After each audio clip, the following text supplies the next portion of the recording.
জি, আসসালামু আলাইকুম। শাকিল ভাই, আপনারা এখানে আন্দোলন করছেন কেন এবং কিসের জন্য, কি সমস্যা বলেন? আমাদের আন্দোলন হলো বিগত 10 থেকে 12 দিন ধরে আমাদের উর্দুবাসী ক্যাম্প এলাকায় 5 নম্বর ওয়ার্ডে একবারে পানি আসতেছে না। মানুষ খাওয়ার পানি নিয়ে কষ্ট, মানুষের গোসলের জন্য কষ্ট, মানুষ নামাজ পড়তে পারতেছে না, এটা কষ্ট। আমাদের মসজিদের পানি নাই 5 নম্বর ওয়ার্ডে।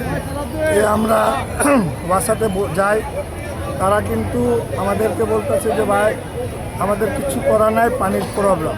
কে বলতেছে কিছু করার নেই? ওয়াসার লোক, ওয়াসা কর্তৃপক্ষ। ওয়াসা কর্তৃপক্ষ। তারপরে একজন তফজ্জল নামের ইঞ্জিনিয়ার আছে, তাকে আমরা ফোন করে ডাকায় আনলাম। সেও এদিক ওদিক করার পর বলে ভাই আমি অফিসারদেরকে জানাচ্ছি। পরে আবার লোকজনকে ফোন করে বলতেছে যে ভাই এই পানির জন্য আমরা কিছু করতে পারতেছি না, আপনাদেরকে যা ইচ্ছা তা করে।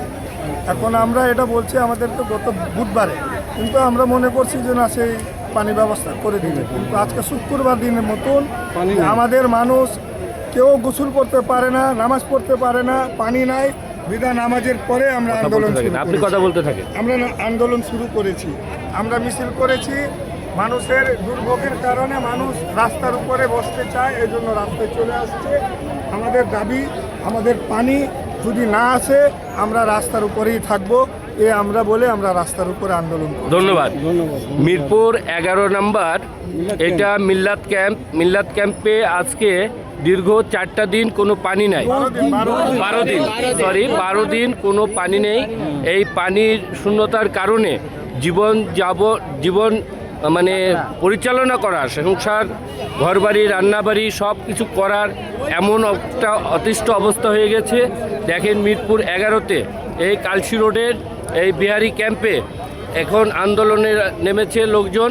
এখন যথাযথ কর্তৃপক্ষের দৃষ্টি আকর্ষণ করছি, আপনারা দ্রুত পানির ব্যবস্থা করবেন, অন্যথায় এই আন্দোলন এমন বেগের সৃষ্টি করবে যানবাহন চলাচল একদম পুরাটাই অকার্যকর করে ফেলবে এই জনগণ।